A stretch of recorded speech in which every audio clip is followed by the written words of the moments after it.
بسم اللہ الرحمن الرحیم۔ السلام علیکم۔ صابر علی حاضر ہے تھنک ٹی وی میں پروگرام صاحب بات کے ساتھ۔ ناظرین، ان دنوں سابق وزیر اعظم اور مسلم لیگ نون کے قائد نواز شریف کی وطن واپسی کا چرچا ہے، اور ساری خبریں اور سارے راستے جسے کہتے ہیں وہ اسی طرف جاتے ہیں کہ جناب نواز شریف صاحب وطن واپس آ رہے ہیں۔ ان کا بڑا فقید المثال جو ہے وہ استقبال ہوگا، اور وہ ایئرپورٹ سے جو ہے استقبال، لوگوں کے استقبالی ہجوم کے ساتھ، ایک استقبالی جلوس کے ساتھ جو ہے وہ باقاعدہ مینار پاکستان جائیں گے، وہاں جا کے جلسے سے خطاب کریں گے۔ اور مسلم لیگ نون کے ایک پروگرام میں یہ بتایا جاتا ہے کہ جناب اگلے روز وہ عدالت میں پیش ہوں گے اور اپنی جو ہے وہ ضمانت قبل از گرفتاری جو ہے اس کی کوئی درخواست پیش کریں گے، یا عدالت میں اپنا معاملہ پیش کریں گے، پھر عدالت جو بھی حکم کرے۔ تو بڑا اس پہ بھی بڑی مختلف باتیں، مختلف تبصرے اور تجزیے جو ہے وہ چل رہے ہیں کہ یہ کیسے ممکن ہے کہ ایک ایسا شخص، ٹھیک ہے نواز شریف صاحب ایک مقبول لیڈر ہیں، نو اس میں کوئی یعنی دو رائے نہیں ہو سکتی، بالکل وہ ایک لیڈر ہیں، 3 دفعہ وزیر اعظم رہے ہیں اس ملک کے وہ، اور عمران خان کے خلاف تحریک عدم اعتماد پیش ہونے تک ان کی جماعت جو تھی وہ پنجاب کی مقبول ترین جماعت تھی۔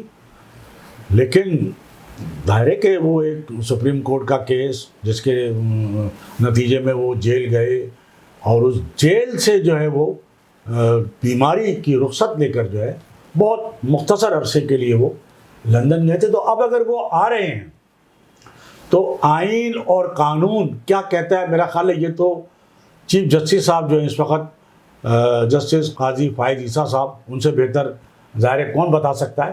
اور ویسے بھی آئین واضح ہے، ہر شہری جو ہے وہ آئین پڑھ سکتا ہے، دیکھ سکتا ہے، اور اتنا ادراک ضرور رکھتا ہے کہ آئین اور قانون کے مطابق ایک جیل سے بیماری کے لیے، علاج کے لیے جانے والا شخص جو ہے وہ ظاہر ہے کہ پہلے جیل ہی جائے گا، نہ کہ عدالت جائے گا۔ لیکن کہا یہ جا رہا ہے کہ جناب پہلے وہ ایئرپورٹ پہ اتریں گے، بڑا 10 لاکھ کا مجمع ہوگا، استقبال ہوگا، استقبالی ہجوم کے ساتھ جو ہے وہ مینار پاکستان پہنچیں گے، جلسے سے خطاب کریں گے، پھر شاید ایک رات ظاہر عدالت رات میں تو نہیں کھلی ہوتی، تو وہ آرام کریں گے اور پھر اگلے روز سوچیں گے کہ کیا کرنا۔ تو یہ جو ایک روز کا قیام ہے بغیر کسی ضمانت، عدالتی ضمانت کے، بغیر کسی عدالتی کارروائی کے، یہ ایک روز کا جو قیام ہے یہ آئینی میں ہوگا، قانونی ہوگا، درست ہوگا، نہیں ہوگا؟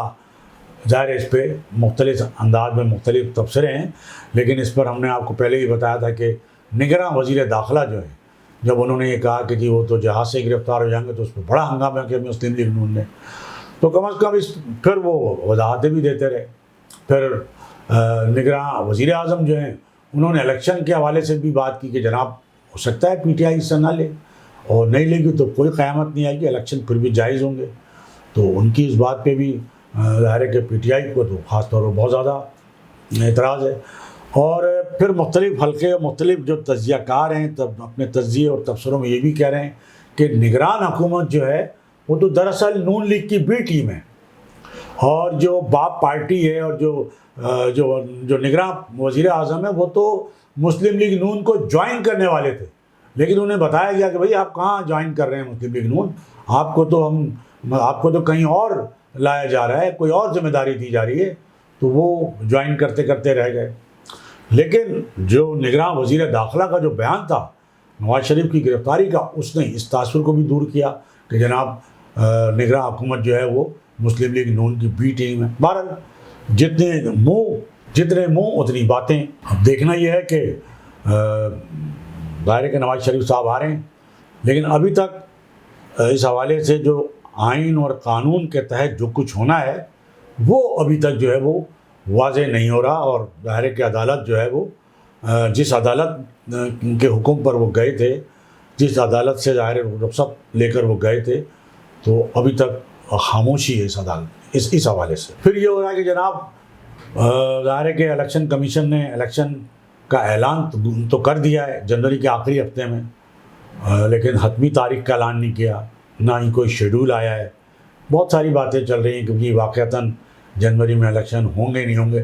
پھر الیکشن ہوں گے اور جب الیکشن میں جیسے کہ کہا گیا ہے یا عندیہ دیا گیا ہے کہ پی ٹی آئی جو ہے وہ حصہ نہیں لے سکے گی, عمران خان صاحب حصہ نہیں لے سکیں گے, بلے کا جو نشان ہے وہ بیلٹ پیپر پر شاید نہ ہو, تو کیا اس الیکشن کو جو ہے وہ منصفانہ, غیر جانبدارانہ اور صاف و شفاف الیکشن قرار دیا جا سکے گا؟ یہ بھی سوال اٹھایا جا رہا ہے.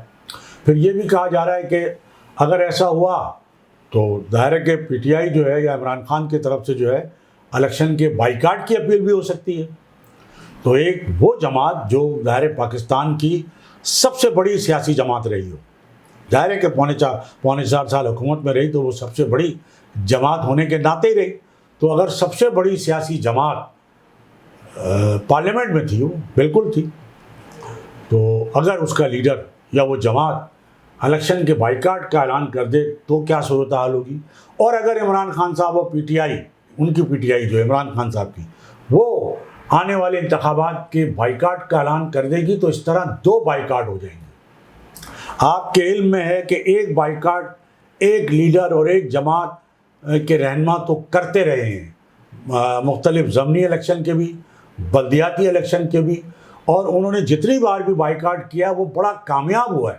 اس کے نتیجے میں جو ووٹ کا جو تناسب تھا, ووٹ پڑنے کا, وہ یقیناً بہت کم رہا ہے. تو اب دیکھنا یہ ہے کہ اب 2 ہو جائیں گے. پہلے تو 1 تھے اور وہ صرف کراچی حیدرآباد کی سطح کے لیڈر تھے, کراچی حیدرآباد کی حد تک وہ بائیکاٹ تھا. لیکن اگر یہ اب ایک اور دائرے کے پورے ملک کی جو مقبول ترین جماعت تھی یا پہلے نمبر پر جماعت تھی اور جس کے وزیر اعظم دائرے 1.25 سال پہلے تک اس ملک کے تھے, وہ اگر بائیکاٹ کا اعلان کریں گے اور پورے ملک کے لیے کریں گے تو پھر کیا کیفیت ہوگی, پھر کیا ووٹ پڑنے کا تناسب ہوگا. تو اچھا پھر 2 بائیکاٹ مل جائیں گے, 2 بائیکاٹ والے لیڈر آ جائیں گے. تو بہرحال مختلف باتیں اس حوالے سے چل رہی ہیں.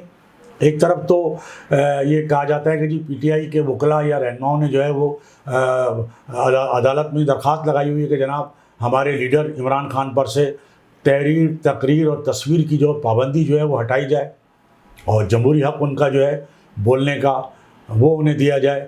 لیکن دوسری جانب یہ اگر جمہوری جماعت ہے پی ٹی آئی واقعتاً, تو اس کو کیا صرف اپنے لیڈر کے لیے یہ درخواست کرنی چاہیے؟ یہ درخواست تو پھر سب کے لیے ہے, جس پر بھی پابندی ہو, جس کو بھی روکا جاتا رہا ہو, جس کو بھی روکا جائے. تو اگر کسی کی آزادی سلب کرنے کے لیے کوئی درخواست دی جائے گی, زبان بندی ختم کرنے کے لیے درخواست دی جائے گی, تو پھر جمہوری طریقہ تو یہی ہے کہ پھر آپ اپنی نہ کریں بلکہ دوسروں کے لیے بھی کریں. تو دیکھنا یہ ہے کہ پی ٹی آئی والے صرف اپنی ہی بات کرتے ہیں. اگر اپنی ہی بات کریں گے تو وہ ظاہر ہے پھر یہ ہوگا کہ وہ صرف اپنی آزادی چاہتے ہیں, اپنے آپ کو وہ چاہتے ہیں کہ جی ان کے ساتھ شاید کوئی ظلم ہو رہا ہے, ان کے ساتھ شاید کوئی زیادتی ہو رہی ہے. اور ان کے دور میں جو دوسرے لوگوں کے ساتھ زیادتی ہوتی رہی, وہ جو نیب کو استعمال کر کے مقبول لیڈروں کو جو ہے وہ جیلوں میں ڈالتے رہے. مقبول لیڈر تھے نواز شریف صاحب, شہباز شریف صاحب, اور دوسرے جو مسلم لیگ نون کے رہنما تھے, پیپلز پارٹی کے رہنما بھی.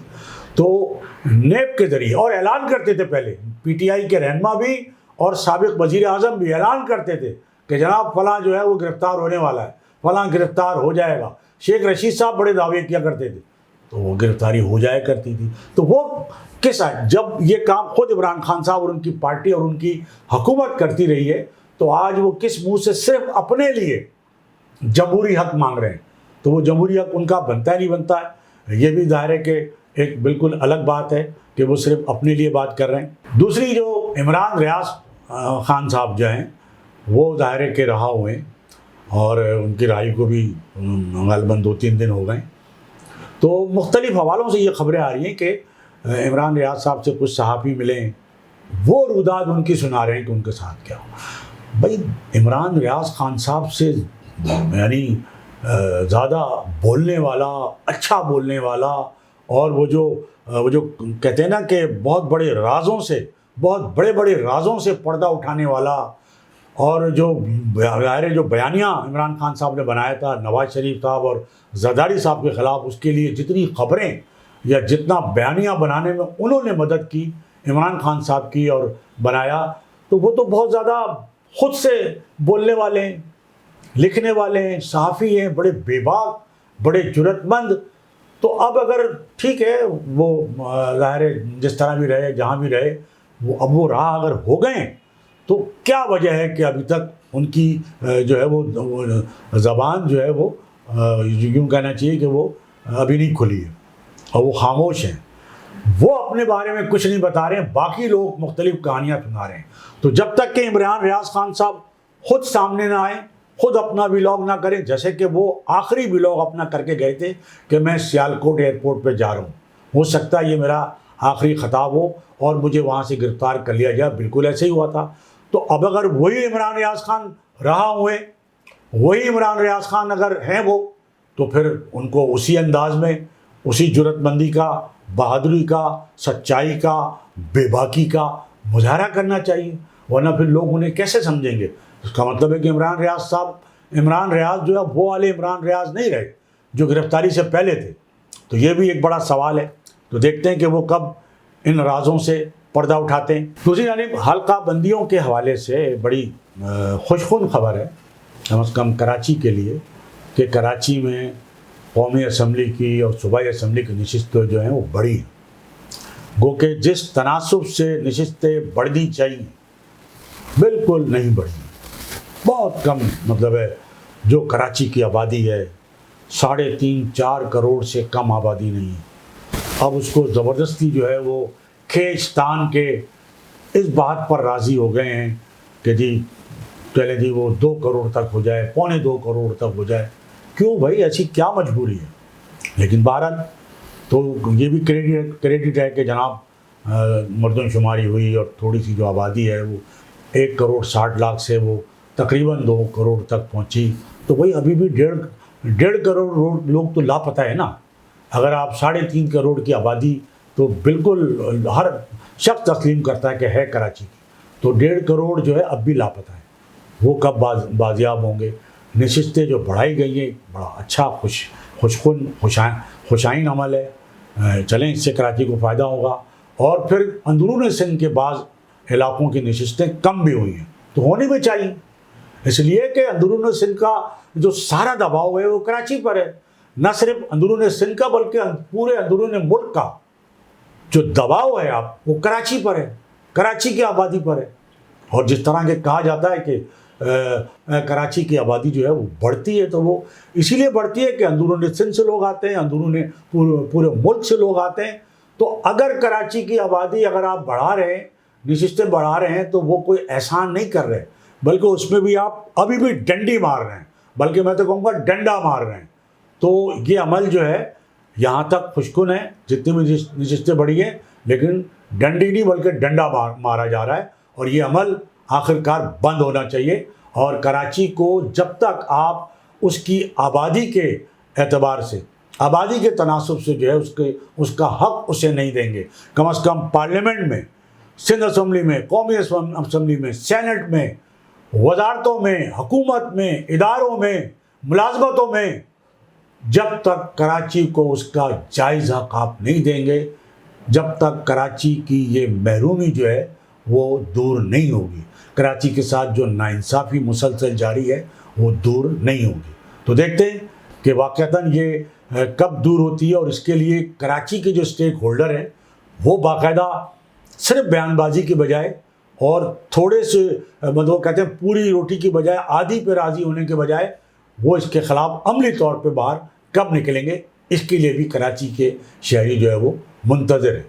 دوسری جانب ناظرین، ایک بہت ہی یوں کہنا چاہیے کہ انتہائی اہم گفتگو جو ہے وہ ایک سابق گورنر پنجاب لطیف کھوسہ صاحب نے کی ہے. ان کی گفتگو کا، میڈیا سے گفتگو کا ایک کلپ جو ہے وہ وائرل ہو رہا ہے. اور انہوں نے جو گفتگو کی ہے وہ حد کر دی انہوں نے، جیسے کہنا چاہیے. یعنی وہ لطیف کھوسہ صاحب جن کو پاکستان پیپلز پارٹی نے پنجاب کا گورنر بنایا، جو آصف علی زرداری صاحب کے جو ہے وہ بڑے قریب بھی تھے، ان کے خصوصی کہنا چاہیے کہ وکلا میں ان کا شمار ہوتا تھا، ماہر قانون بھی ہیں، لیکن آج وہی سابق گورنر پنجاب لطیف کھوسہ پاکستان پیپلز پارٹی سے دور، زرداری سے دور اور عمران خان سے اتنے قریب ہو چکے ہیں کہ ان کے وکیل بن چکے ہیں, ان کی وکالت کر رہے ہیں. نہ صرف یہ کر رہے ہیں بلکہ تو ہم چونکہ ان کا جو پورا کلپ ہے وہ نہیں دکھا سکتے, لیکن ان کی جو کلپ ہم آپ کو جب سناتے ہیں تو ان کی آڈیو جو ہے وہ آپ ضرور سن سکتے ہیں. یہ بھی اتنی بے غیرت قوم ہو گئی ہے کہ ریئیکٹ بھی نہیں کر رہی ہے اس پر. اگر کیئر ٹیکر پرائم منسٹر کی اس لغو بات کی توجہ دے رہے ہو نا, تو میں اس کو چپڑاسی کے بغیر بھی نہیں سمجھتا جو آپ کا پرائم منسٹر ہے. لکھ لو, نواز شریف کبھی کبھی پرائم منسٹر نہیں بن سکتا, یہ لکھ لو. میں مولوی مشتاق سے مل کر اس کا تو کچھ نہیں کیا, ہنری کسنگر کا ہم نے بھٹو کو لحد میں اتار دیا, پھانسی دے دی. یہ بھی اتنی بے غیرت قوم ہو گئی ہے کہ ریئیکٹ بھی نہیں کر رہی ہے اس پر. غلام ہو نا آپ, اب برطانیہ کی بجائے آپ امریکہ کے غلام ہو, تو سو آپ کو غلامی اسی طرح ہی ہوگا.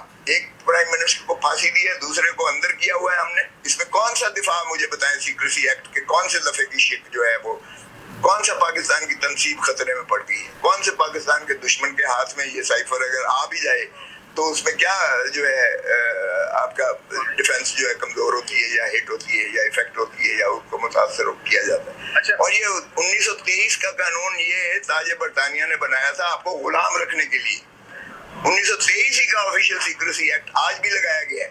غلام ہو نا آپ, اب برطانیہ کی بجائے آپ امریکہ کے غلام ہو, تو سو آپ کو غلامی اسی طرح ہی ہوگا. ایک پرائم منسٹر کو پھانسی دی ہے, دوسرے کو اندر کیا ہوا ہے ہم نے. یہ عوام جب تک اٹھے گی نہیں, اور خان صرف عوام کے لیے, وہ کہتا ہے میں مر جاؤں گا, مجھے سارے جیلوں میں پھراتے رہیں, لیکن میں عوام کو آزادی دلا کے رہوں گا. مگر آزادی صرف کسی کے کہنے سے نہیں آتی ہے, عوام خود بھی اپنے حق کے لیے جدوجہد کرے گی تو آزادی ملے گی, ورنہ غلامی آپ کا مقدر ہے. صاحب یہ بتائیے گا, اس وقت سوشل میڈیا پر یہ تاثر دیا جا رہا ہے کچھ لوگوں کی جانب سے کہ شاید خان صاحب کو ریلیف ملنے جا رہا ہے, کوئی ڈیل ہونے جا رہی ہے, کوئی بیک ڈور مذاکرات, کوئی ڈائلاگ چل رہے ہیں. واقعی خان صاحب کو آنے والے دنوں میں ریلیف مل سکتا ہے؟ ریلیف تو ملے گا ہی ملے گا. اللہ کی لاٹھی بے آواز ہے. دیکھیں اس میں جو ہے دیر ضرور ہے, اندھیر نہیں ہے, اور اس کے علاوہ حل بھی نہیں ہے. پاکستان کا حل بھی نہیں ہے اس کے علاوہ. یہ جتنا ریپریشن کریں گے, جتنا ظلم کریں گے, اتنی ہی پھنستے چلے جائیں گے, دھستے چلے جائیں گے. کیونکہ خان کا گراف جو ہے پہلے سے بہت زیادہ بڑھتا چلا جا رہا ہے, اور لوگوں کے غیظ و غضب سے ڈریں, ان کا غم و غصہ بڑھ رہا ہے, ہر روز بڑھ رہا ہے. سو میں سمجھتا ہوں کہ ہوش کے ناخن لیں, اور یہ سیاستدان بجائے اس کے کہ کسی اور کی ڈکٹیشنز لیں, یہ آپس میں بیٹھ کر, اور خان کے بغیر نہ الیکشن ہوگا اس ملک میں, نہ ہو سکتا ہے, اور بلے کے بغیر اب آپ مجھے اگر کیئر ٹیکر پرائم منسٹر کی اس لغو بات کی توجہ دے رہے ہو نا, تو میں اس کو چپڑاسی کے بغیر بھی نہیں سمجھتا جو آپ کا پرائم منسٹر ہے. تو پرائم منسٹر جو کیئر ٹیکر ہے اس کی تو بات ہی نہ کرو میرے سامنے. لطیف کوثر صاحب یہ بتائیے گا, جس طرح آپ نے کہا کہ نواز شریف کہہ رہے کہ میں وطن واپس آؤں گا, اگر چلو ڈیل کی خاطر اگر وہ پرائم منسٹر بن جائے تو آپ کے لیے بھی تو خطرے, آپ بھی ملک سے پھر باہر مطلب جانا پڑے, جانے کے اوپر مجبور ہوں گے سر اگر وہ پرائم منسٹر بن جائے, جس طرح ایک تو آپ خوش فہمی میں آپ کی پیش ہو سکتی ہے, لیکن یہ لکھ لو نواز شریف کبھی کبھی پرائم منسٹر نہیں بن سکتا. یہ لکھ لو. عوام کے دلوں میں جو نفرت ہے نا, آئے خود لڑے, اس کی ضمانت ضبط ہوگی. لاہور سے ایک سیٹ مسلم لیگ نون نہیں نکال سکے گی. 10 لاکھ لوگوں کا دعویٰ کر رہے ہیں, 10 لاکھ لوگ کہہ رہے ہیں استقبال کریں گے. ہاں, فرشتے آ جائیں گے 10 لاکھ, بالکل جو ہے یہ. لطیف کوثر صاحب, آپ پھر اگر میاں نواز شریف کو مستقبل میں وزیر اعظم نہیں دیکھ رہے, تو پھر آپ کیا سمجھتے ہیں کہ ان کے بعد ملک کا وزیر اعظم کون ہے؟ جمہور کو حق دو, یہ عوام کو حق دو, یہ کلیکٹیو وزڈم, سانجی سوچ کو یہ حق دو. یہی آئین کا تقاضا ہے. لیٹ دا پیپل ڈیسائیڈ دس. میں کون ہوتا ہوں کہ کسی کو جو ہے نام لوں وزیر اعظم؟ یہ پاکستان کے 25 کروڑ عوام کا استحقاق ہے, انہیں دو. یہی ریاست ہے, یہی آئین کہتا ہے, وہ جس کو بنائے. او بھائی کیا ہوگا اگر عمران خان 2/3 میجورٹی لے کر پرائم منسٹر بن جائے گا؟ کیا ہو جائے گا؟ بے نظیر بھٹو کو انہوں نے ہاتھ پاؤں باندھ کر, فاروق لغاری نے, سجاد علی شاہ چیف جسٹس نے, اور اس وقت کے آرمی چیف نے ہاتھ پیر باندھ کر الیکشن میں جھونکا تھا. 0 ایک سیٹ نہیں ملی تھی پنجاب سے, ایک 14 کی 14 نیشنل اسمبلی کی صرف سندھ سے تھی, اور 3 اور تھی. سارا سیٹیں پھر بھی لڑتی رہی, اور ریزیلینس ہے, اگلی دفعہ باؤنس بیک کیا. وہ کیا ہے یار, اگر عمران بن جائے گا کیوں اتنے خائف ہو اس سے؟ کون سی قیامت آ جائے گی؟ اگر لوگ چاہتے ہیں تو بنائیں, کیوں نہ بنائیں, بننے دیں. جس کو بھی